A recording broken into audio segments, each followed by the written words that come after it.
谢谢诗班。现在我们请本堂牧师蔡文牧师，我们正道。正道的题目是分享的快乐胜过独自拥有。我们请蔡牧师。弟兄姐妹平安，感谢主，让我们今天一起来做礼拜。各位看到我们今天诗会穿得这么帅气啊，这个是第一次看到他穿的这样子，因为以前都是穿很运动风、休闲风的。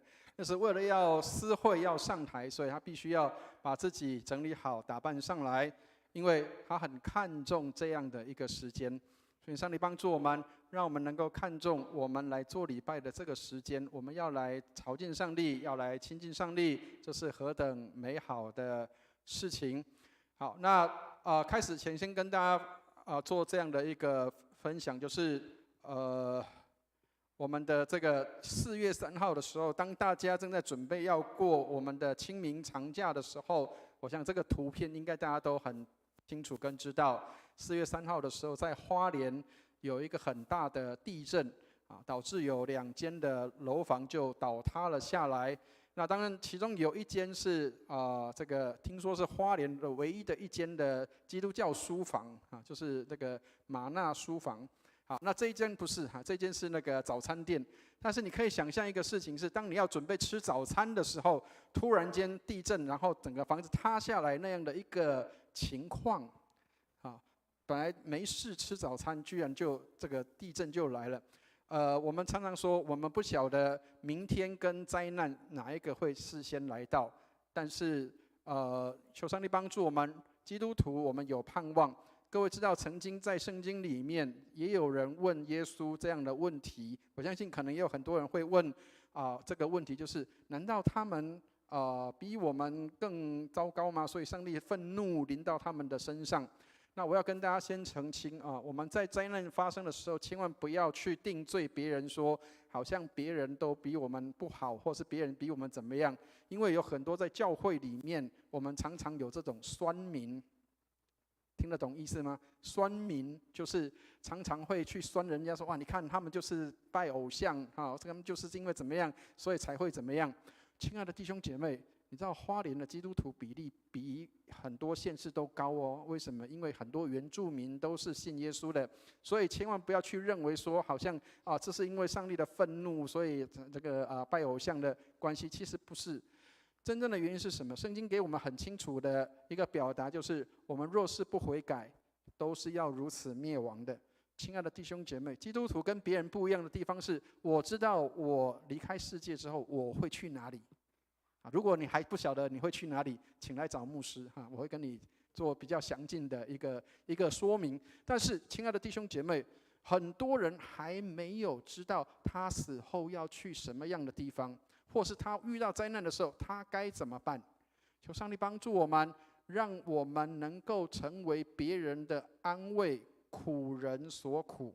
因为世上的，我不好意思用这个人的话，但是偷用一下：世上莫忘世上苦人多。事实上，很多人是在受害的时候，我们更需要常常纪念在受伤受害的时候。上个礼拜我们才刚过这个受难周，所以期待我们上个礼拜我们才刚过受难周，求上帝帮助我们，让我们能够与哀哭的人同哭，与喜乐的人能够同乐。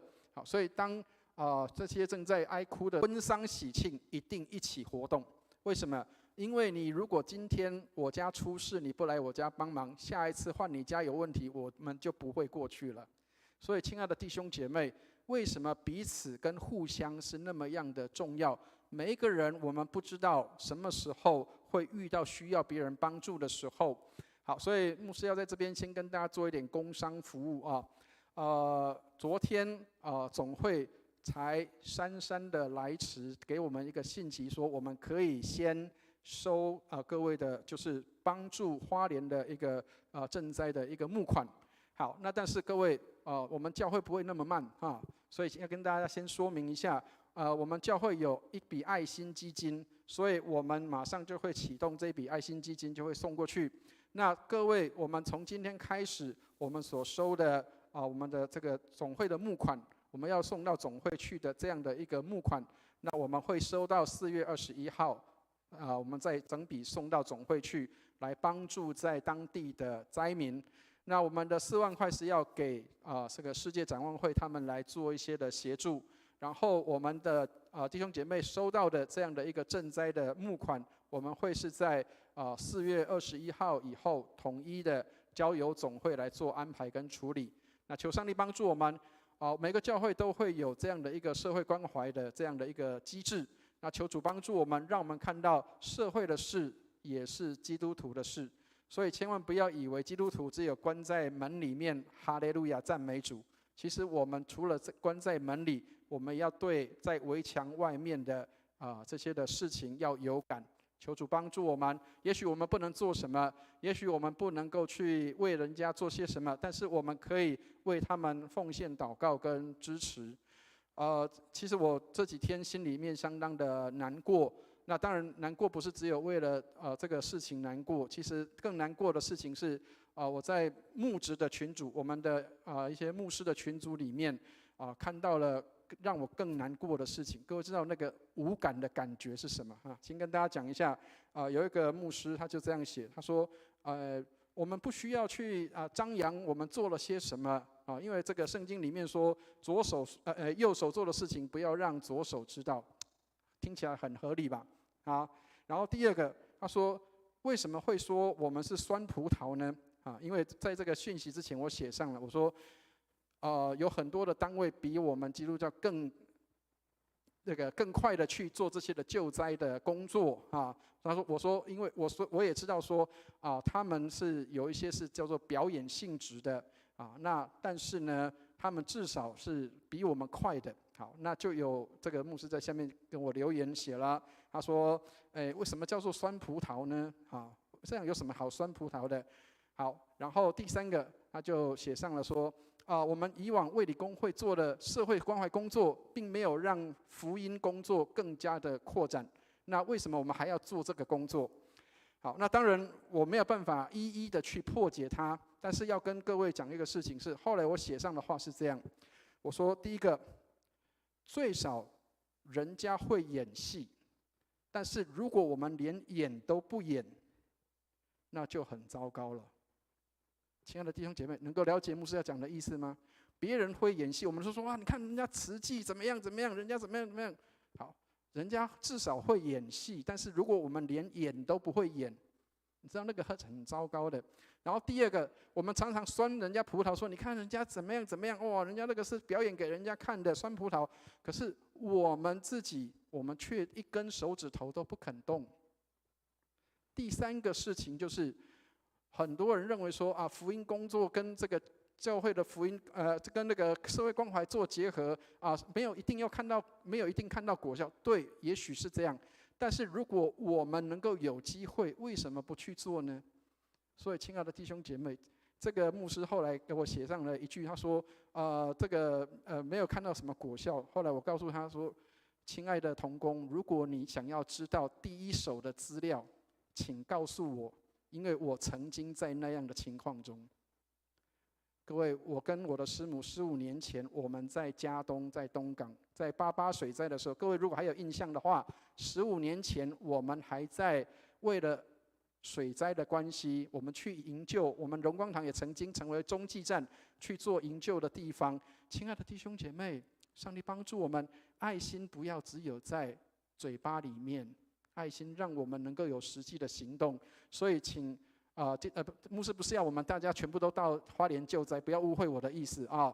但是我们可以为什么为他们祷告？可以为他们来做一些的奉献，可以为他们来关心，可以为这个受灾的地方来祷告。求主帮助我们，因为我们是一体的，在教会里面我们是一体的，在这个岛屿上我们是一体的。愿上帝帮助我们，让我们能够看到这样的一体是何等的重要。好，我们一起举起圣经来祷告，愿上帝的话成为我们的帮助和力量。让我们一起举起圣经来祷告，我们一起念：请，这是我的圣经。他说我是谁，我就是谁；他说我拥有就拥有；他说我可以就可以。今天神的话要来教导我，我诚心悔改，我心里警醒，我灵谦卑受教，我就不再一样。奉主耶稣基督的圣名，阿们。牧师期待我们当中的年轻人，新的一代，我们真的有这样的热情。1999年是我进神学院的第一年。各位知道，1999年发生了一件重要的事情，921。2009年，我终于有机会了。那时候因为1999年我要入学到神学院去，所以没有办法，我必须要在神学院里面进修上课。2009年的时候，终于有这样的机会，我有跟我的长官报告说，我希望可以下乡去，因为台北不缺我，所以我希望下乡去到屏东的地方，到那个受灾的地方，淹水的嘉东跟东港，我希望可以去那边。亲爱的弟兄姐妹，也许我们的一生，不知道会尽量大家不要太笨哈，拱狼。但是如果一生能够笨一次，希望我们能够学习一生也笨一次。牧师是真正笨过一次，我们下乡过去。但是在那个当中，我刚刚讲了，我曾经亲身经历在那个当中的情况，那是我们无法去想象的。我们本来以为是我们所有的帮助都来了，结果事实上，当你一无所有的时候，你要怎么去找到在地的资源去帮助人？这是我们需要有的智慧。所以求主帮助我们，因为刚刚讲了灾难跟明天什么时候会先来到不知道，但是我们要求主给我们智慧，知道怎么样去面对这些的困难。基督徒应该是心里有能力的，因为我们有耶稣在我们的里面。好。这个是我最近看到的一个图，各位不晓得看到之后你会有什么样的感受哈？有一个运动员，他跑第1名，然后他感谢他的妈妈，他说：“感谢妈妈，如果没有你，不会有今天成功的我。”有看过那个小时候有没有？妈妈拿着鞭子在后面追着小朋友打了有没有？要跑得比妈妈快，你才不会被打到啊！有看到吗？这个黑白的照片有没有？小时候。那个妈妈都要拿着藤条，要吃饭的时候，然后追着小朋友吃饭，有没有？或者是小朋友做错事情要拿鞭子打，你要跑得比妈妈快，才不会被打到，对不对？好，所以亲爱的弟兄姐妹，你要比别人努力，你才能够达到那个收获或是标准。所以千万不要为了苦难而觉得感到不舒服。圣经里面在希腊文里面，苦难跟学习是同一个字。所以苦难当中有学习，学习当中有苦难。所以亲爱的弟兄姐妹，没有学习是不苦的。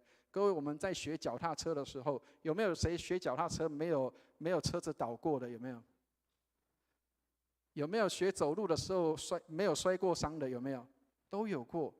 所以我们要学习知道说，每一个苦难都是一个学习，每一个学习也是一个苦难。在辛苦的当中，苦难里面有学习。在学习当中也会有苦难的。好，但是我们怎么样在苦难当中，怎么样在这些的过程当中，我们仍然可以保持那个愉快的心？其实彼此的分享是很重要的。今天的标题叫做“分享的快乐胜过独自拥有”。各位应该知道，这是有一首歌的歌词，知道吗？好像大家反应不太有，我们好像是不是年龄差有差了？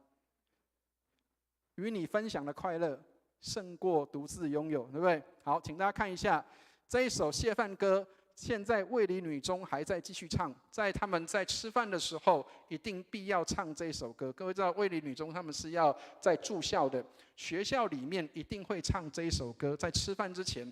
好，各位有唱过这首歌吗？有哈，对不对？但是我们都只有唱过第一节，对不对？我们不晓得还有第二节。好，各位，如果你没有听过的话，牧师在这边秀一下，让大家可以听一下啊。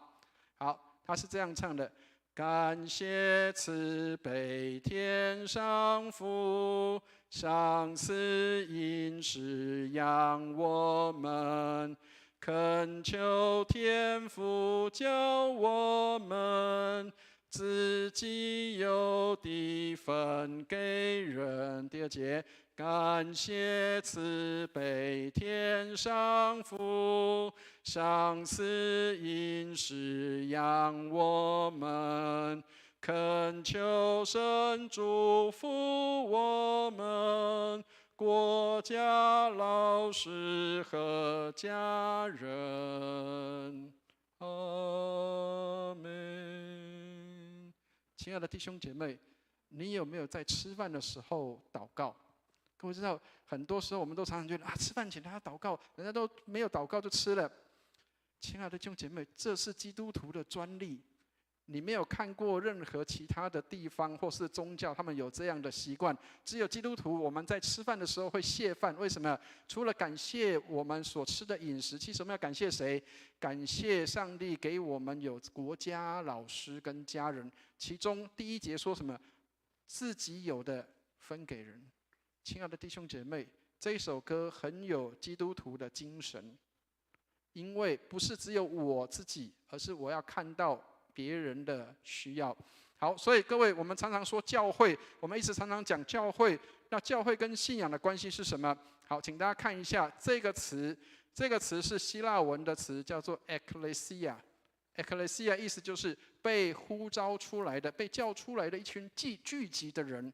好，这个词不是只有用在宗教用词，这是过去在希腊人他们只要有集会的时候，他们所谓的公民，就是这个国家的公民，他们要聚集的时候，都是叫做 ekklesia， 意思就是他们被招出来的这一群人，他们要决定事情，这一群人他们要决定国家的前途，这一群人他们要去做这些有关这个国家的一些的公民所应当做的事情，所以他们叫做 ekklesia。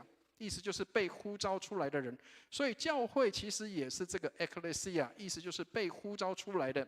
另外有一个词，这个词叫做 kahar，kahar 这个是希伯来语 ，kahar 意思跟 ekklesia 是一样的，意思是什么？意思就是这是被招出来的人。所以亲爱的弟兄姐妹，我们可以这样说 ，ekklesia 就是我们，或是 kahar，对不起 ，kahar 也是我们的意思，我们这一群人。所以，亲爱的弟兄姐妹，我常常跟弟兄姐妹讲说，教会在哪里？我们的教会不是在和平二路437号，这个叫做礼拜堂，听得懂意思吗？我们的礼拜堂在哪里？和平二路437号。教会在哪里？教会就是我们，就是教会，听得懂意思吗？我们这一群活着的人，这一群被上帝招来的人，这一群人就是教会。好，各位如果还有印象，去年的10月我们去澄清湖野外礼拜，对不对？好，所以这时候荣光堂的教会在哪里？在澄清湖，对。好，所以教会是什么？教会不是这个建筑物，教会是什么？教会就是我们这一群人才叫做教会。那这个教会一定是有特色，它才跟别人不一样，要不然它就不是叫做教会的。好，所以各位，早期所谓的教会，很多人都以为说它是一个宗教场所，或者是宗教活动，或者是他们属于哪一个宗派。其实教会是一群为天国做见证的人，他们的使命就是为耶稣基督来做见证。耶稣在复活之后离开世界之前，交代他的门徒这一件事情，他说：“但圣灵降临在你们身上，你们就要从哪里？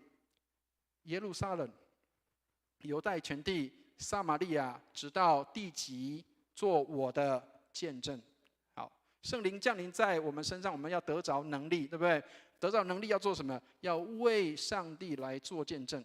好，所以亲爱的弟兄姐妹，教会是一群为上帝做见证的人，他不是只有在这边享受，或者是享受快乐，或者是享受设备，不是，他们是要来在这里为耶稣做见证。各位可以看到圣经里面，耶稣有没有建堂过？没有，对不对？好，但是耶稣栽培什么？栽培一群门徒。各位，你可以想象，如果你看《使徒行传》的时候，彼得讲道的时候，一下子3000人信主了，他们有没有去先盖一个3000人的礼拜堂，然后再来把3000人送进去？有没有这样子？没有，对不对？所以耶稣最早是什么？他不是在建堂，耶稣在做什么？建心里的圣殿。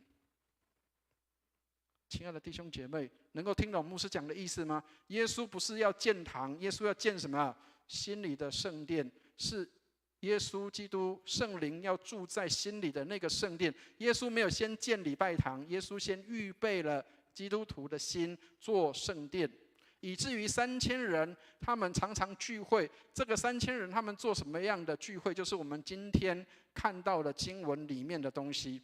亲爱的弟兄姐妹，以前没有礼拜堂，没有像这种礼拜堂，以前都是做什么？在家里聚会，小组聚会，要不然就是圣殿里面大家聚集在那里听讲道，听使徒讲道。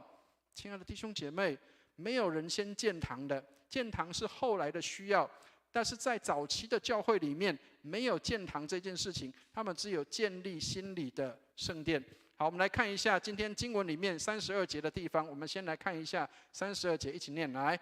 那许多信的人都是一心一意的，没有一人说他的东西有一样是自己的，都是大家公用。亲爱的弟兄姐妹，知道公用是什么意思？知道吗？你的就是我的，我的也是你的，好不好？弟兄姐妹，可以了解那个意思吗？你的是我的，而我的也是你的，那个叫凡物公用。我在念神学院的时候，我们有一个原住民的牧师哈，他是台东的一个原住民部落的一个牧师。那他平常他比我快比我壮，但是他常常跟我讲说，他晚上可以拿着那个探照灯，然后这个山头跑到另外一个山头。我看到他的时候，我都心里觉得闹可怜，你这种身材。啊，或者是你这样你可以，然后他还说他有痛风，我想说哇，你这种身材还有痛风，你可以跑过这个山头到另外一个山头。他是一个猎人，他是一个猎人，然后他们晚上都会去猎什么？去猎山羌，去猎飞鼠。好，所以他家里面有个仓库是那个山羌跟飞鼠的这个战利品。但是呢，他说他们的部落里面有一个习惯，就是如果今天我到你家去，你家里的冰箱我可以任意打开。在这里随便吃，你家的东西我可以随便用，但是我不能把它带出去外面，只能在你家里用。这样可以了解意思吗？好，所以一样的啊，这个人如果他到这个酋长家里面，他到这个头目家里面去的时候，头目家里面有什么，我都可以在那里用，可以在那里吃，但是我不能把东西拿出去。所以他们的部落里面叫什么？凡物公用。你家的就是我家的，我家的也是你家的，只要不要把它带出去就好了。这样可以了解意思吗？所以，亲爱的弟兄姐妹，教会里面最美的地方也是在这个地方，听得懂意思吗？5年前，各位，我刚来荣光堂的时候，第一次参加我们的一个小组的聚会，你知道那个感受，突然觉得有点硬。知道有点硬的意思是什么吗？我觉得好像这个小组里面那个火药味有点强，然后大家讲话都很硬，然后好像很责备性很高。然后我突然间在那边想说，奇怪，这里到底少了什么东西？为什么大家讲话这么硬？啊！后来我发现，好像我们少了一点茶水。好，然后我就开始做了一件事情，就是我去把这个家里面的茶壶可以用的壶拿出来泡了茶，然后去办公室里面有一台放在那边好像很久没有用的咖啡机，我就把它拿出来放到外面去。好，然后我就开始去买了一些茶点来给大家吃。然后第二次聚会的时候，做这个小组聚会的时候，这个小组突然间这个情绪缓和很多，大家都非常的 peace， 然后大家非常的安静，然后彼此分享，哇，真好！原来吃饭可以达到这种用处，吃东西可以达到这种好处。但是，亲爱的弟兄姐妹，跟大家分享一个事情啊，这半年来我没有再买过咖啡豆，我没有再买过点心。为什么？因为楼上1楼 lobby 的地方，很自然就会有咖啡豆，很自然就会有点心出现了。所以牧师已经半年没有去买这些东西了。你可以想象这些东西是怎么来的，知道吗？是我们弟兄姐妹彼此的功用，彼此的奉献。所以当我们吃东西的时候，我们在那里分享快乐的时候，其实我们享受了别人所供应的。同样的，我们自己也别人也享受我们所供应的，这个叫做功用。大家彼此功用。亲爱的弟兄姐妹，上帝帮助我们在教会里面每一样东西都是可以这样功用的。我常常跟弟兄姐妹讲一个事情，就是如果你今天你有好车，你有好房子，千万不要去定罪人家说你是爱世界。听得懂意思吗？我们基督徒刚刚讲了，我们基督徒常常做酸民。酸民什么？你看哇，你看他房子买这么好，你看他的这个车子买这么好，你看他就是贪爱世界，爱钱。哦，你看他是爱这个物质的东西。亲爱的弟兄姐妹，千万不要这样说。为什么？因为圣洁跟罪只有差在一个地方，就是你愿不愿意给上帝用。听得懂意思吗？如果今天你有好房子，今天你有好车子，可以感谢上帝。上帝感谢你给我一个好的房子，我愿意打开我的房子，让小组可以在我家里聚会。我愿意能够让我家开放，可以接待讲员在我家里住。如果教会没有地方可以住的时候，我愿意接待一些的客旅来我的地方住，因为我的房子很大。感谢上帝，这是上帝所喜悦的。如果今天我的车子，我能够去在弟兄姐妹去聚会，我能够帮助一些需要的人，甚至我的车子都可以变成人家的搬货车，我们都可以帮忙人家搬家，我们都可以去帮人家一些的事情，透过我的车子，那么我的车子是圣洁的，是上帝所喜悦的。亲爱的弟兄姐妹，为自己或是为别人，这是最大的关键。好，所以信的人都在一处，凡物公用。这个在圣经里面至少到这边已经讲了2次。各位，第一次就是在这里，《使徒行传》的第2章44节里面，3000个人他们在那里信的人，他说凡物公用。第4章的地方又再次出现了同样的内容，他说信的人都在一处，凡物公用。很多人看不出这个端倪是什么。各位亲爱的弟兄姐妹，其实它大有玄机在。意思就是这一群人，他们不断，每一天都在做这样的事情。听得懂意思吗？他不是只有今天啊，我们来做礼拜的时候，哇，大家凡物公用，下一次就没有了。不是，是每一天、每一次，我们都是这样凡物公用的。亲爱的弟兄姐妹，你愿不愿意去进到这样的一个场景里面去感受？哇，这个是一个非常美好的地方。耶稣来到世上，他不是为了要吸引群众，不是要呼召人来跟随他而已，当一个粉丝。耶稣来是要为罪人来死的。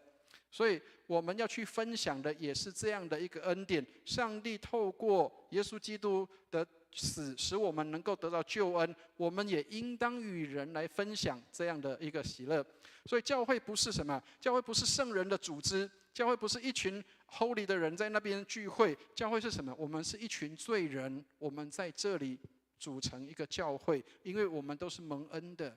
亲爱的弟兄姐妹，教会不是因为你的这个职业有多高，或是你的这个身份地位有多显赫，或者是因为你的道德有多高超，你才成为教会的一份子，并不是这样。教会里的弟兄姐妹，我们所有的人都承认我们是一个罪人，每一个人都需要分享上帝所赐的恩典。愿上帝帮助我们。教会里面，我们不是去区分谁说啊你应该来或不该来，不是的，所有的人都应当能够得到这样的分享，因为凡物公用，救恩也是普及给所有的人，只要愿意相信的人就能够得着。所以耶稣基督呼召这些罪人来到他的里面，要来到上帝的面前，使我们能够得到这个救恩，这是要荣耀上帝的。所以亲爱的弟兄姐妹，你来做礼拜是来荣耀上帝的。千万不要觉得说我来做礼拜是来打卡的，千万不要以为我做礼拜我是来应付给牧师看的，我是来应付给谁看的，并不是这个。你要来的为什么？是因为你要荣耀上帝。亲爱的弟兄姐妹，我们在这里敬拜就是来荣耀上帝的。好，所以我们来看一下33节，我们来看一下使徒他们在那个时间他们做了些什么，然后弟兄姐妹他们得到了什么。33节，我们一起念一下33节，一起念来。使徒大有能力，见证主耶稣复活，众人也都蒙大恩。亲爱的弟兄姐妹，使徒大有能力，这些使徒们在那里祷告的时候，所有的人都能够得到病得医治。各位如果看第3章，彼得跟约翰他们在美门口的时候，当他们为人病祷告的时候，那个瘸腿的居然可以跳起来赞美上帝，所有的人他们都得到了上帝的恩典，每一个人都得着他该有的那一份。亲爱的弟兄姐妹，这是上帝的祝福。所以有很多人不晓得说天国在哪里。跟大家分享一个人，这个人是卫理公会的一个宣教士，他是在苗族。各位知道中国大陆有一个地方，苗族的人在那里，那个地方是云南跟贵州的某一个地区。好，那他们叫威宁那个地方。好，各位知道苗族他们的祖先，有人说他们是谁的子弟，知道吗？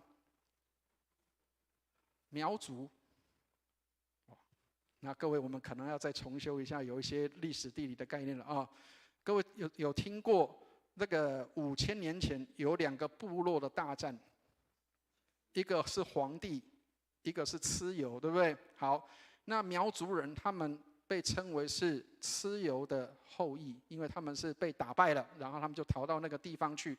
各位，有一个宣教士叫伯格里，他进到那个地方去，在那里盖了学校，在那里盖了这个中国的第一个游泳池，在那里建了中国的第一个这个网球场，居然是在苗族，而不是在汉人的地方。然后各位，他们在苗族的记录里面，有人说我们不知道天国在哪里，但是在这个牧师身边，我们就感受到天国。亲爱的弟兄姐妹，也许很多人不知道天国在哪里，但是你在的地方会不会就是天国？我不确定大家能不能感受到那样的意思哈，因为今天可能内容上会有点深了，但是请大家去想象哈。我不晓得各位喜不喜欢去那个卖场 Costco 去买东西，然后去经过试吃的摊位，有没有？有试吃过东西，知道吗？有没有试吃过？好，如果你去那个卖牛排、煎牛排的摊位，他通常都会把牛排切的小小片，然后切小小片的时候就让你尝一下，哇，这个牛肉相当的美味，哇，这个东西相当的好吃，但是你只吃到哪里？吃到一小片。好，所以那个叫什么？那叫试吃品。听得懂意思吗？各位，天国的试吃在什么地方？知道吗？天国的试吃品就在这里。教会是什么？教会是天国的试吃品，但是跟大家讲过了，不是完全的哦，因为完全的那一大块你还没有享受到。但是试吃在哪里？试吃就在教会里。你要感受到天国，在天国里面，教会里面就是上帝同在的试吃品。这样可以了解意思吗？上帝帮助我们，让我们知道教会一个很大的功用，就是在天上的生活，就是在这边的扩大版。在教会里的扩大版，我们在教会里面，在天国的生活就是像这个样式。所以格里汉曾经这样说，他说：“一群人在一起，火才会旺的。如果是只有一个人，很快就熄灭，你会被世界的潮流给冲没、给淹没了。今天早上我才跟一个年轻弟兄，他是一个社青，他在工作上，他才刚进入职场里面，他特别提到了在职场里面的一些工作上的一些的危险，或者是一些的尔虞我诈的地方。所以我就跟他讲说，亲爱的弟兄，你知道吗？离开了在教会里面的圈子以外，外面有很多是狼。我们很容易进入到狼圈的里面，但是外面教你什么？外面教你要变成狼，因为外面的管理学都要告诉你说，你要变成有狼性，你才能够在外面竞争。可是各位，你进到教会里面来，圣经里面耶稣要告诉你说，你要成为上帝的羊，然后进入世界里面是进入什么？进入狼圈里面。然后进入狼圈里面的时候，你这只羊不但不能被这个野狼吃掉，而且还要把这一只野狼变成羊。听得懂意思吗？你不是被吃掉的，你是你成为羊，进入到狼圈里面，你还要让那个狼变成羊，那才叫做不容易。亲爱的弟兄姐妹，除非有耶稣的生命在我们的里面，否则我们无法让一只狼变成一只小羊。可是外面的世界很容易会告诉你，你要先成为狼，你才能进到狼圈里面。但是耶稣却是说，你要进到狼圈里面，因为你是羊。亲爱的弟兄姐妹，上帝帮助我们，让我们看到教会跟世界不一样的地方。好，我们来看一下34、35节，我们一起念一下3、3、5，一起念来。内中也没有一个缺乏的，因为人人将田产房屋都卖了，把所卖的价银拿来，放在使徒脚前，照个人所需用的分给个人。亲爱的弟兄姐妹，在当时的教会里没有缺乏的，因为大家都凡物公用，大家一起吃饭，一起喝水，大家一起分享。所以那个时候的教会，他们达到了一个最好的目标，就是什么？没有缺乏的。各位有看到吗？照个人所需用的分给个人，每一个人都够用。我们在现在的世代里面，最可怕的地方就是不够用。在台语堂的时候，台语的圣经里面翻译出来，他说什么？欠用的那些欠用的、欠用的，他们都能够得到够用了，够用。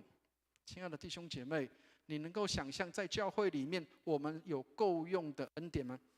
好，所以教会不是只有在礼拜堂里面。刚刚讲教会，我们要去到外面去。很多人只想要得到祝福，很多人只想要病得医治。我常常跟各位讲说，现在妈祖在游行的时候，很多人都喜欢趴在地上，然后要让那个粉红超跑跑过去，因为他们希望得到病得医治，希望可以等到事情问题可以解决，他们的信心比我们大。但是亲爱的弟兄姐妹，他们不要做一件事情，就是改变。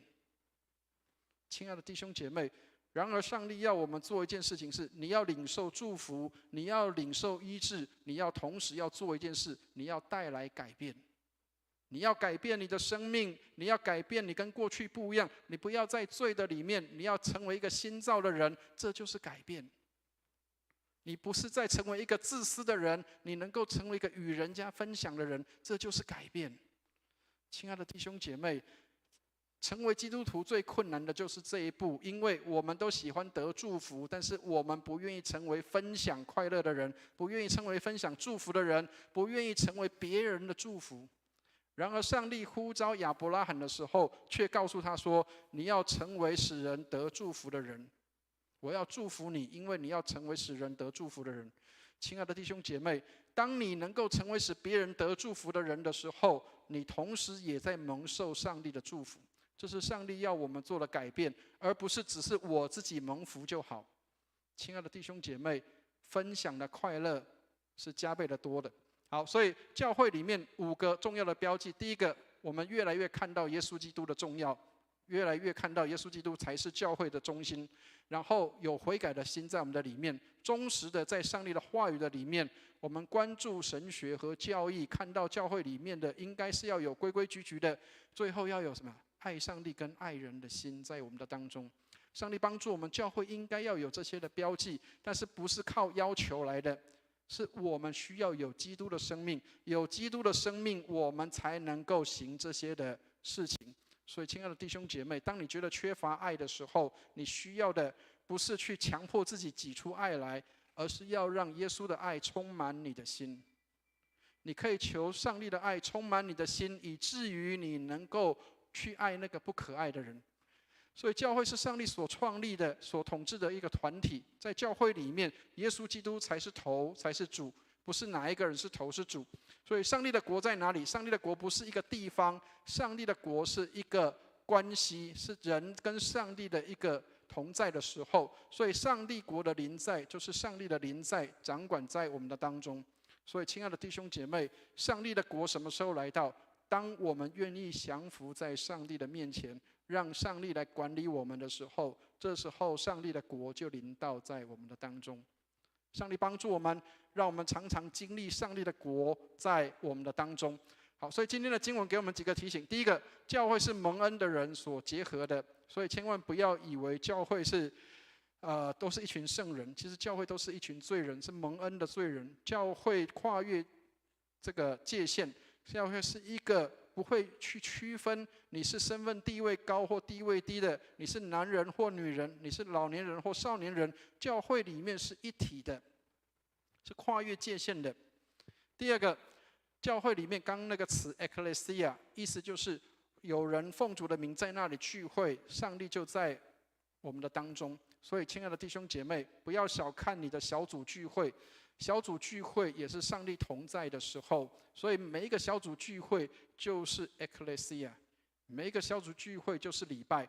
所以卫理公会特别重视小组聚会，为什么？因为小组聚会的时候，每一个小组聚会都是一场礼拜。如果我们礼拜天不能来做礼拜的时候，当你参加你的小组聚会，你就同时在那里跟你的小组一起在那里做礼拜。所以为什么小组里面要读圣经祷告？因为我们在做礼拜。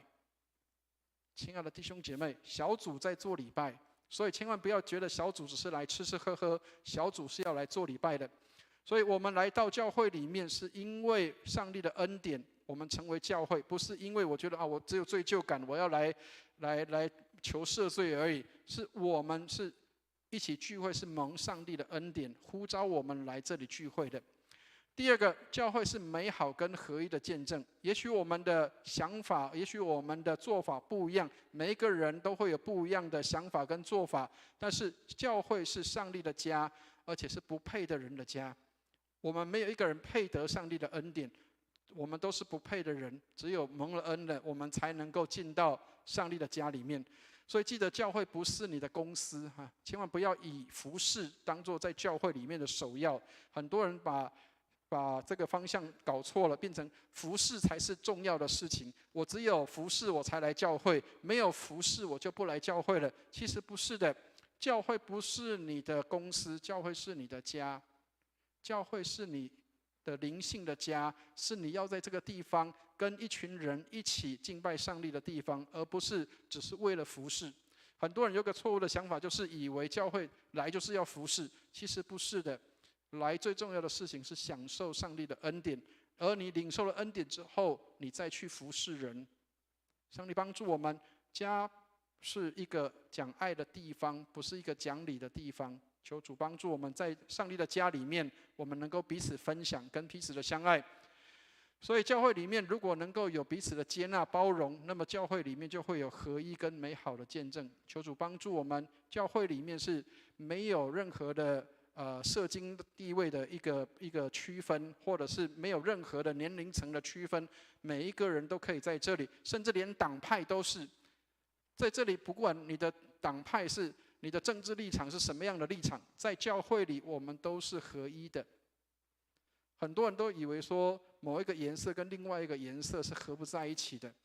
在以前我牧会的地方，包括我也希望我们在这里也是。也许你的色彩代表你的政治立场，但是在这里我们只有为耶稣基督，没有为别的。我们过去在桃园有2个都是师母的人，他们一个是绿色的，一个是蓝色的，但是他们2位在教会里面彼此配搭的非常好。他们从来没有去说啊，因为你的政治立场跟我不一样，所以我们就区隔开来。在基督里没有颜色，在基督里只有耶稣基督才是我们的核心。第三个，教会是彼此相爱的团契。如果不能爱看得见的弟兄姐妹，你也不会去爱那个看不见的上帝。求主帮助我们。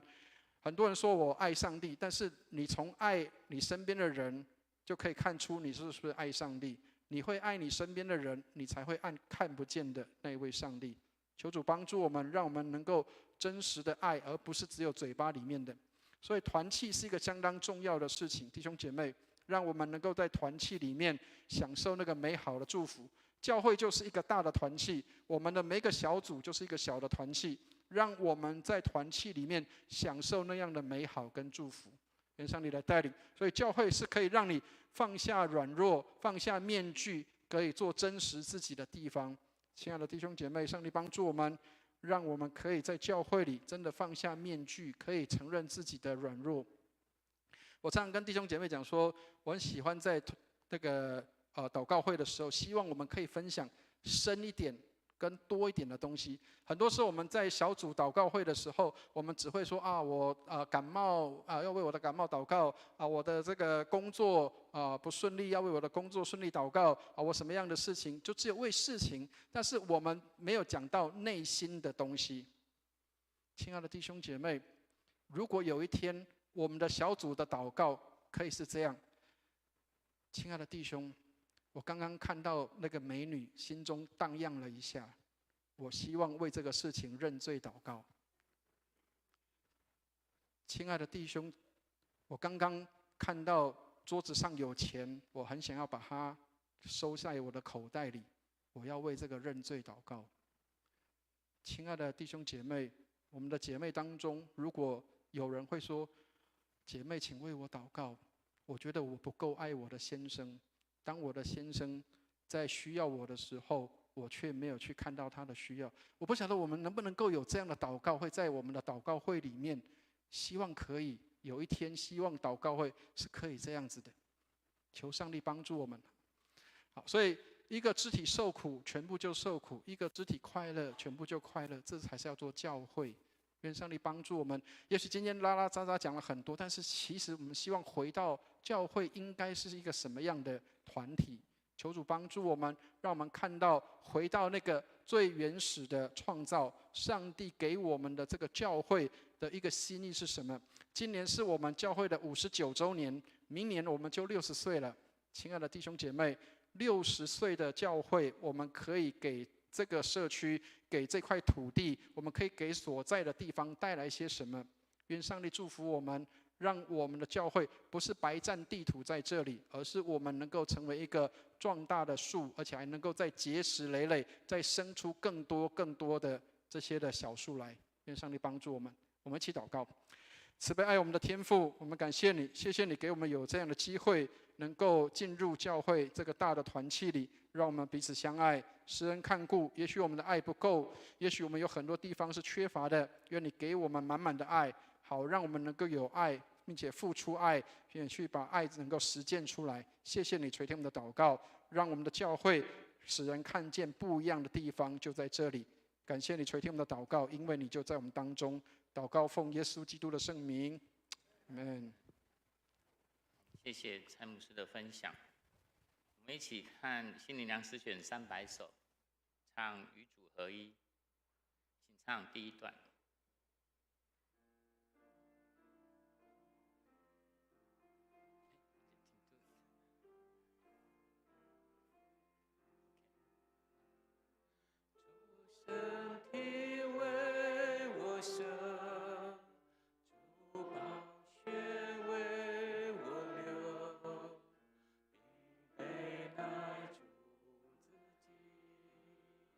为我设立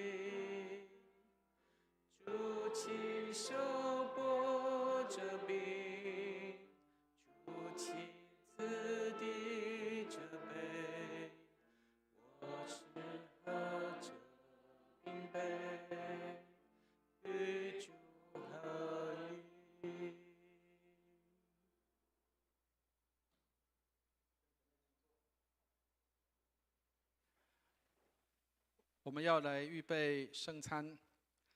刚刚提到我们的教会已经59年了，我想从第一任的牧师到现在，整本圣经，我看我们圣经就只有这么一本啊。59年，我相信应该所有的人都听过每一个牧师的讲道，每一个牧师都很尽力的在传递信息跟福音，所以其实这本圣经早就已经讲烂了、讲穿了。但是，亲爱的弟兄姐妹，为什么牧师还是要一直不断的讲呢？因为我们其实都还是没有办法全然的做到，我们也达不到，我们也办不到。不要说各位，因为连牧师自己也做不到。好，但是为什么我们仍然要这样的去传讲跟传递？就是因为在我们这个罪人的身上，居然还能够讲上帝的话。我常常跟弟兄姐妹分享说，牧师穿黑的，今天还好，今天是穿蓝色、水蓝色啊，只有中间这一块是白的。我常常在反省自己是，有时候我也常常骂人家，我也常常去指责人家，或是去提醒别人。可是有时候我自己也做跟别人一样的事情。我常常跟弟兄姐妹讲说，你看我小时候就是一个多坏的人。我的弟弟去文具店偷东西，偷来之后，我要骂他，但是我跟他分享他偷来的猎物。亲爱的弟兄姐妹，你知道我们可能就是这样的人，求主怜悯我们。我们是一个罪人，需要上帝的怜悯跟赦免。你看，我们从小不用人家教我们做坏事，我们都会坏事干尽了。我们真的需要在上帝面前好好的认罪悔改。59年了，这个教会，我们很期待它真的能够日渐的增长兴旺起来，而不是因为彼此的一个不合，或是彼此的一些意见不一样，以至于拦阻或绊跌了这个教会进步跟成长。让各位体会一下那样的一个数据。我们在卫理公会里面，各位10年前卫理公会的聚会人数曾经号称3000人，过了几年之后，我们守不住2980，过了几年之后，我们守不住2680。各位知道我们现在卫理公会在台湾的聚会人数剩多少？知道吗？我们2300都守不住，我们只剩2200了。各位，3000人，我们将近流失了800个人，在这10年当中。好，你可以想象一个事情是，一定这个教会出了问题了。但是我不是要大家去批判你的教会，而是你要怎么样帮助你的教会。教会有很多不完美、不完全的地方，我们都需要帮助他。我们不会看到有人在那边路边跌倒的时候，我们再踹个他2脚，因为我们会知道他需要帮助，他需要伸手拉他起来。请你常常为教会祷告，也请弟兄姐妹为牧师祷告，因为牧师一个人不能够做什么，我们只能够在这边摇旗呐喊。但是要真的去做任何的事情，是我们当中每一个弟兄姐妹，我们都在生活上为主做见证。好，所以刚刚讲了，不是要我们去花莲去那边救灾，不是，那个时间已经过了，也很多人在那边。我们不是要去做这个，而是要求主给我们有机会，让我们看到别人的需要在哪里，这个社会的需要在哪里，这个国家的需要在哪里，我可以在那里进入，在那里为那个地方带来改变。因为我是一个生命被改变的人，求主帮助我们，让我们预备心来参加今天的崇拜，特别是圣餐礼拜。看啊，我在门外叩门，若有听见我声音就开门的，我要进到他那里去，我与他，他与我一同坐席。你们若真实悔罪，与人亲爱和睦，立志自新，从今以后遵主的命令，行主的道，就当存信心前来到全能上帝的台前，谦虚忏悔，领这圣餐，得受恩惠。让我们一起来同诵认罪文。无所不能的上帝，我主耶稣基督的父，创造万物、审判万人的主，现在我们承认及悔恨我们的种种罪恶。我们素来在思想上、言语上、行为上都有过恶，得罪主，干犯主的盛怒。现在我们诚意忏悔，痛恨我们自己的行为，俯心自问，十分忧伤。求慈悲的父怜悯我们，为主耶稣基督赦免我们从前的罪，又赐恩典，叫我们从今以后改过自新，尊主的圣意，永远服侍主，将尊贵荣耀归于主的圣名。这是靠我主耶稣基督求的，阿们。请听解罪文。无所不能的上帝，我们的天父，主曾发大慈悲，应许将赦罪的恩赐给诚心悔罪、真实信靠主的人。现在求主怜悯我们，赦免我们，救我们脱离一切罪恶，激发我们，坚固我们，使我们勇于为善，能得永远的生命。这是靠我主耶稣基督求的，阿们。请听安慰经文。请听圣经上对所有谦卑懊悔的人所说的话：若有人犯罪，在父那里，我们有一位中保，就是那义者耶稣基督。他为我们的罪做了挽回祭，不是单为我们的罪，也是为普天下人的罪。我们来读心中仰望文。你们心里当仰望主。我们当感谢我主上主。无论何时何地，感谢主圣父无所不能、无始无终的上帝，这是理所当然的，也是我们本分所当做的。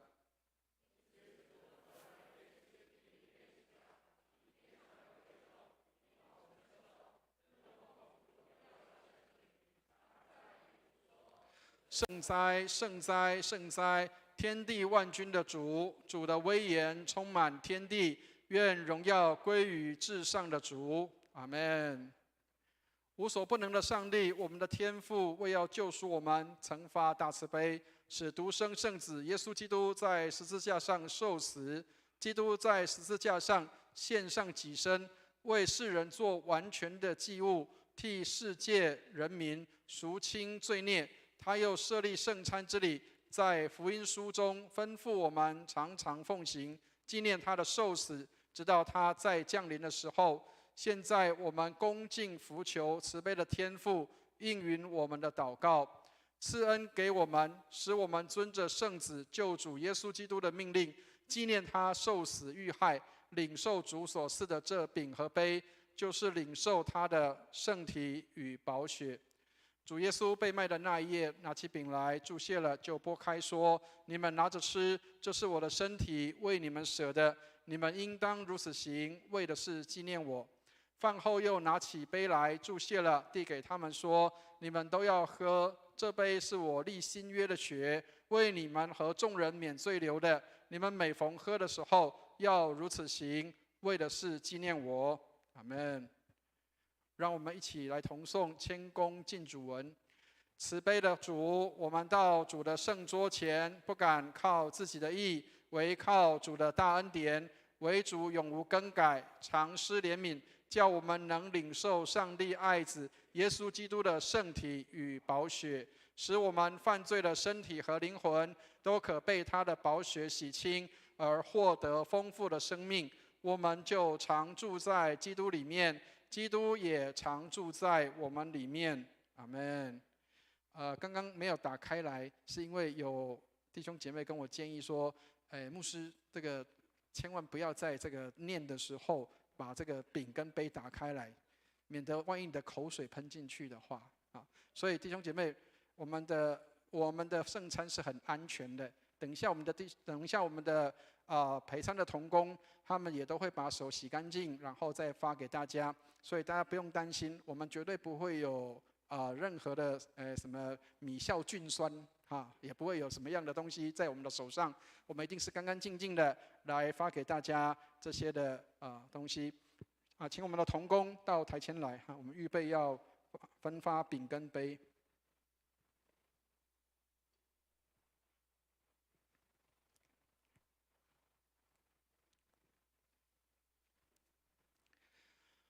弟兄姐妹，如果你已经受洗归入主的名下，我们都欢迎你能够来领受这个饼跟杯。然后，如果你还没有受洗，我们也邀请你跟我们在灵里面一起领。如果你还没有受洗的弟兄姐妹，你可以将你的右手放在你的心上，然后在那里，在灵里面我们领受圣餐。虽然我们可能还没有受洗，但是我们已经信耶稣了。我们也相信上帝的恩典给我们所有的人。所以，如果你还没有受洗，但是你已经在教会里很久的时间，我们都欢迎你在我们的当中跟我们一起啊。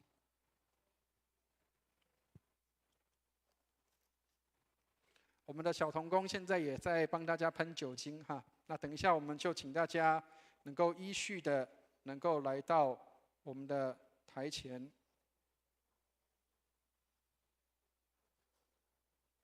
这是主耶稣的身体，为我们舍的，保守我们十分的平安。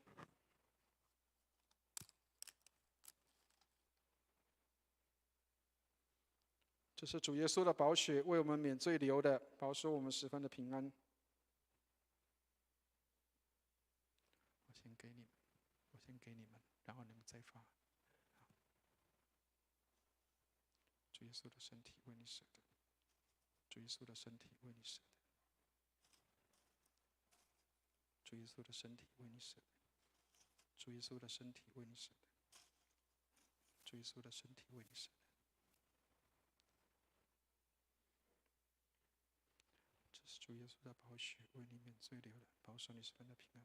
耶稣的宝血为你免罪流的，保守你十分的平安。耶稣的宝血为你免罪流的，保守你十分的平安。耶稣的宝血为你免罪流的，保守你十分的平安。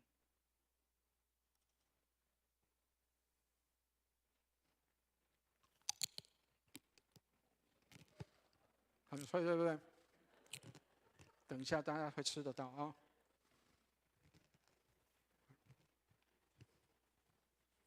这是4楼。好，那下一组是4楼的。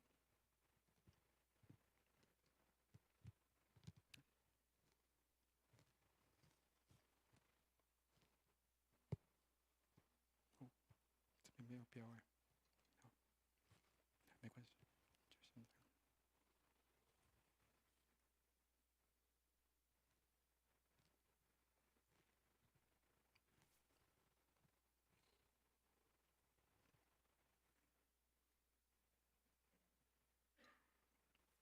这是2楼的。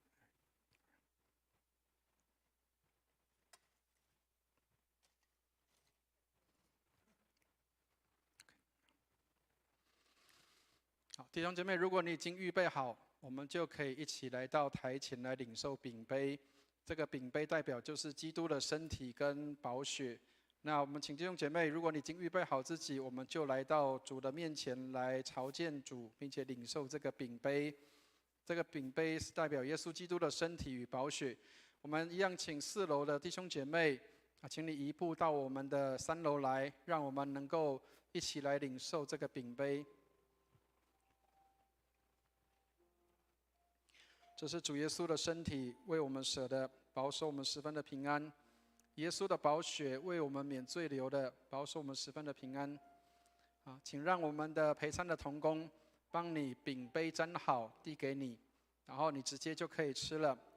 好，如果不小心掉在地上，没有关系，不用去捡它，我们会有同工来处理。好，你就直接拿了饼跟杯直接来使用。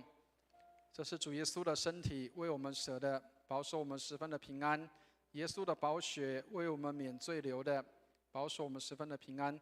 让我们回到自己的座位上，我们在那里继续的为在远方的这些受苦者来祷告，求主帮助我们，让我们透过祷告来纪念这些受苦的百姓，让别人的受苦我们能够感受到。当我们受苦的时候，我们也相信有人在为我们祷告。这是主耶稣的身体，为我们舍的，保守我们十分的平安。耶稣的宝血为我们免罪流的，保守我们十分的平安。当你领完之后，就回到你的座位上，让我们在那里安静来祷告。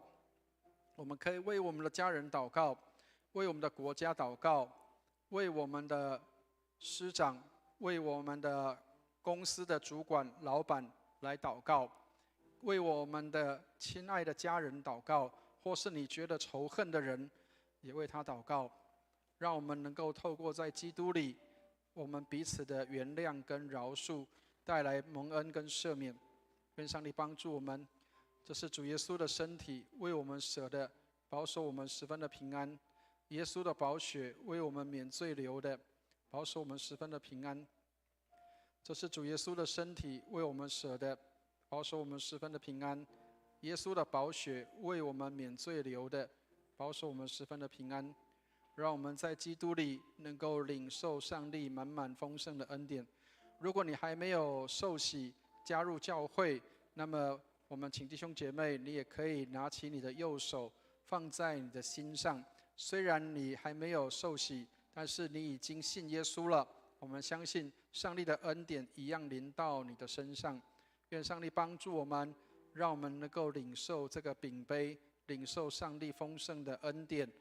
这里不会区分我们是什么样职业、工作或职务的人。在基督里，我们只有一个教会；在基督里，我们只有一个身体；在基督里，我们只有合一，在神的里面。愿上帝来帮助我们。这是主耶稣的身体，为我们舍的，保守我们十分的平安。耶稣的宝血为我们免罪流的，保守我们十分的平安。我们还有同工还没有拿到，后面那个，后面的地方，有没有弟兄姐妹还没有拿到的？好，请静候一下，我们同工就会递过去哈。这是主耶稣的身体，为我们舍的，保守我们十分的平安。耶稣的宝血为我们免罪流的，保守我们十分的平安。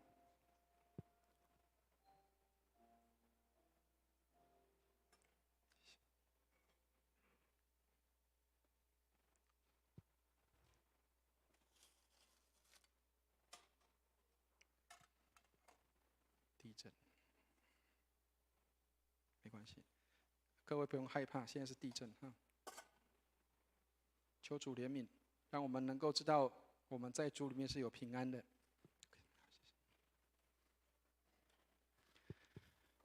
好，弟兄姐妹，我们一起来念奉献求恩文，我们一起来祷告。赞美和感谢主，借着主耶稣基督的舍身流血，我们得蒙赦罪与诸般的恩赐。现在将我们自己献给主，做合宜清洁的活祭，恳求主使我们得蒙主的大恩鸿福。我们罪恶深重，原不配来献祭于主，但我们求主接受我们区区的至诚，因为主耶稣基督饶恕我们的过犯，所以唯有求主欢喜悦纳，不要计算我们的行为。但愿尊贵荣耀归于无所不能的圣父、圣子、圣灵三位一体的主，永世无尽。阿们。好，我们圣餐礼到这里。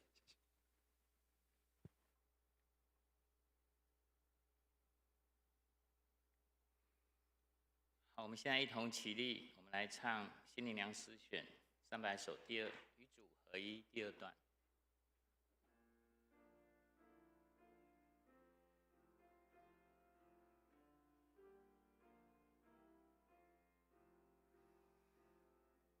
我与主同定死，不再受罪辖制，下罪我乃死，却向主活。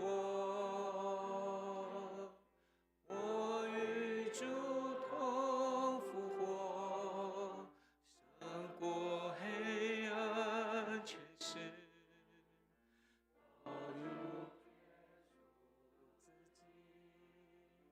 荣耀主名。我们仍然站立，一同来祷告。亲爱的天父，感谢您赐下丰盛的生命以及日常生活所需。我我们从你所赏赐的取出1/10，现在坛前，求主悦纳。孩子祷告是奉靠主耶稣得胜的名，阿门。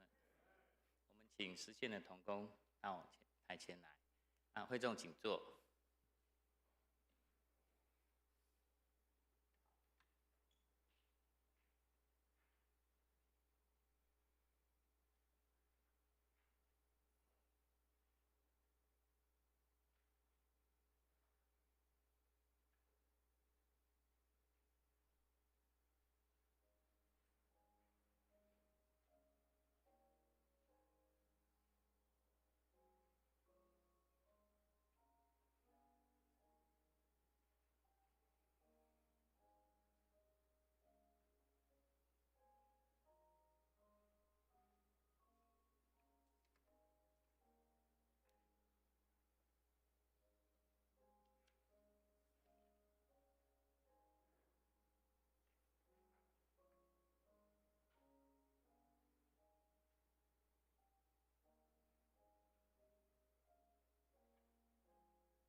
会众请起立，我们一起来唱《向主献陈歌》。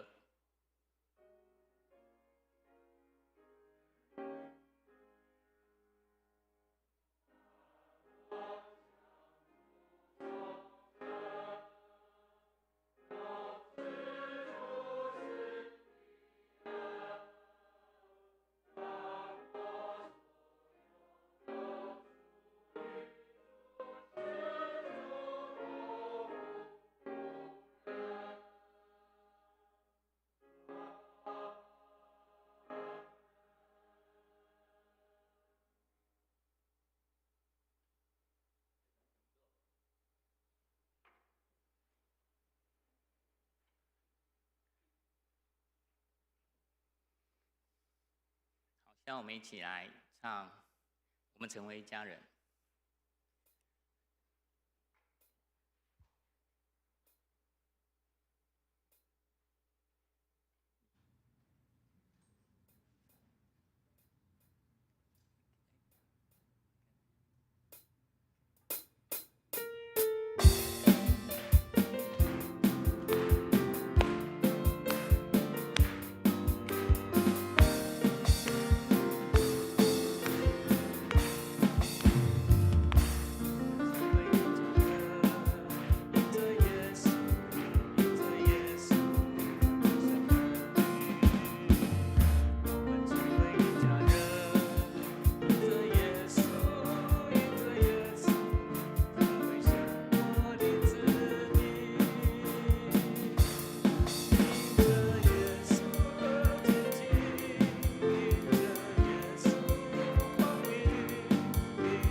好，我们一起来关心教会的消息。详细请参阅周报哈。本周日为4月份的圣餐主日，欢迎各位弟兄姐妹。我们等一下在11:45会召开小组长会议，地点在201教室。那12点半是知识会，请知识同工与小组长留步参加。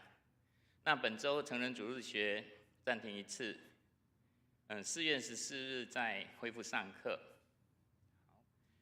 本周4月9号到10号就是星期二跟星期三2天，我们蔡牧师跟肖师母会到阳明山福音园参加牧职进修会，请为他们出入平安祷告。那本周四的祷告会4月11号会恢复正常的时间。好，南教区会在4月27号礼拜6在本堂举行一个培灵会，主题是穿雨鞋的教会，是由嘉义民雄的荣光堂，也是荣光堂许茂林牧师来主讲。那民雄的荣光堂在200988水灾以后，从零开始，那历经4年成为自立自养的教会，然后还协助他们的母会开拓其他在嘉义地区的新义会荣光堂。所以这个故事我们可以在4月27号星期六来参加，那全程是免费，各位弟兄姐妹都可以到办公室报名来参加哈。好，那6月22是我们50周年的堂庆，我们有个爱心福音园游会，邀请弟兄姐妹投入参与，可以来摆摊，然后或是像交通指挥啊，还有很多事情都需要人手帮忙哈。欢迎有可以帮忙的弟兄姐妹来一起来帮忙这件事情。好，那如果真的没办法来，也请为这个活动关心来祷告。好，那我们教会会储备儿主的师资跟青少年的辅导，欢迎对儿童及青少年，还有宗教、生命教育等等有负担的弟兄姐妹可以报名来参加。那教会会预备师资培训的课程。有意愿的人，请向教会办公室或是我们的教育执事余茂林弟兄来报名。大家认识哈？余茂林弟兄，他在这边，要不要站起来给大家认识一下？对，大家应该都认识他了哈。好，不认识的现在也认识了。好，那2012年，因为我们那个报税的日子又快到了。我们的奉献收据放入各位的奉献袋中，自行参阅。那如果有错误需要修改的，请在今天跟办公室提出来，他们会赶快来处理。好，那以下是成人主日学的课程，各位请参阅哈。课程内容非常的精彩，一共有4堂课。那地点各位请参阅在教会周报。好，再来我们来看肢体消息。最近天气开始变化，而且全球暖化之后，很多奇怪的菌跟以前大概没办法存活的一些细菌在生活周遭开始会出现。所以有没有发现最近生病的越来越多？然后气候变化又很大，因为气温的差距很大，所以很容易就得到各种不同的病毒啊细菌。所以大家要注意身体要太热要注意补充水分，然后注意防晒。那特别是最重要就是要洗手，因为手是最大的传染源之一。那如果有弟兄姐妹不慎感染了或者是生病了，大家也可以为他的治疗跟复原祷告。那以下有一些身体不适的，请各位弟兄姐妹在祷告中纪念。这里不一一赘述。那我们来唱3-1颂，会众请起立。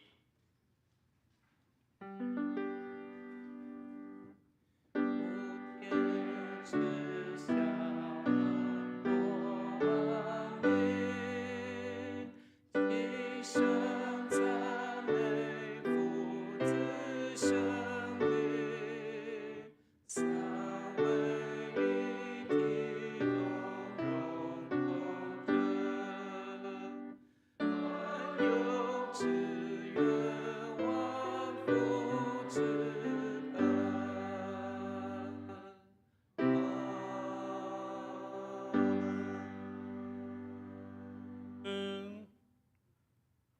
兄姐妹，我们一起来领受祝福。慈悲爱我们的天父，谢谢你这样的爱我们，赏赐我们丰盛的恩典，让我们也成为祝福人的人，使人在我们的身边能够感受到天国。愿我主耶稣基督的恩惠、天父上帝的慈爱、圣灵的感动与交通，常与我们众人同在，从今时直到永永远远。阿们。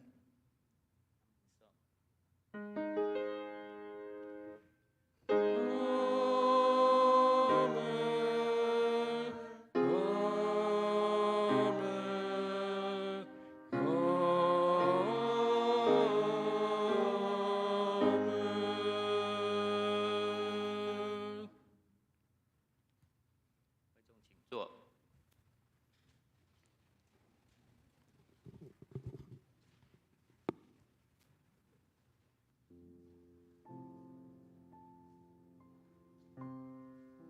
在殿乐中为肢体不适的人代祷。